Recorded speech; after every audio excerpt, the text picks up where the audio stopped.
हरे कृष्णा। तो आज हमारा विषय है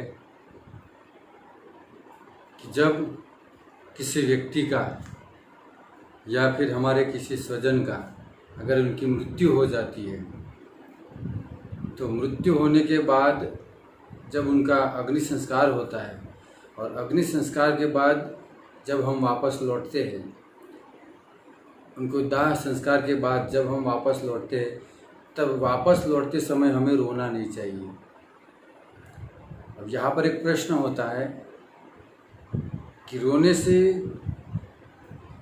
क्या प्रॉब्लम है, क्यों रोया नहीं जाता है।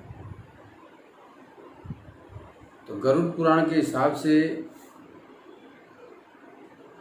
गरुड़ पुराण में एक बात लिखी हुई है कि अगर कोई व्यक्ति जब इस तरह से रोता है अग्नि संस्कार के बाद, अपने स्वजन की मृत्यु हो जाती है, इसके बाद अग्नि संस्कार करते हैं, जब वापस लौटते समय अगर रोते हैं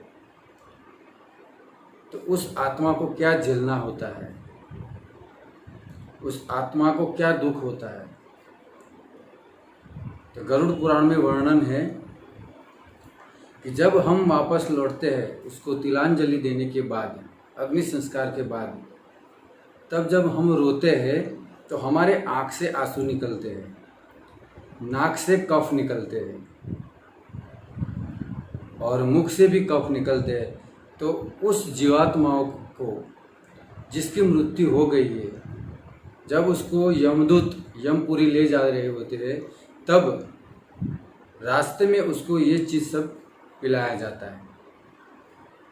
हमारा स्वजन की मृत्यु हो गई है, अगर हम उसके पीछे अग्नि संस्कार के बाद जब हम रोते हैं तो हमारे द्वारा जो निकला हुआ कफ है वो उस जीवात्माओं को पिलाया जाता है।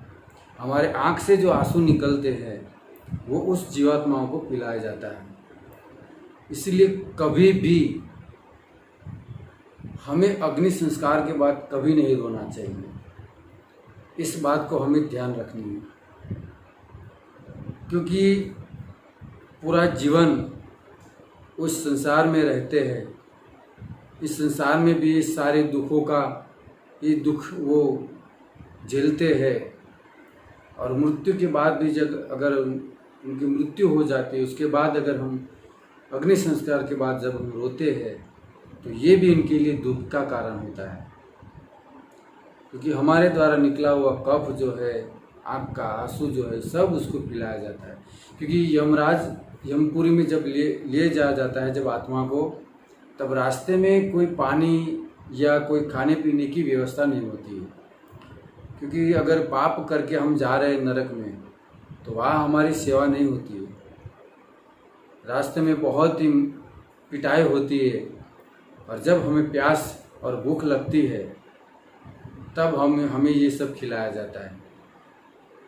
इसलिए ज़्यादा से ज़्यादा अगर जब हम जिसकी मृत्यु हो जाती है तो ज़्यादा से ज़्यादा उसके अंतिम संस्कार के बाद हमें भगवान का नाम का जप करना चाहिए, ज़्यादा से ज़्यादा भगवान का कीर्तन करना चाहिए, गीता भागवत का अध्ययन करना चाहिए।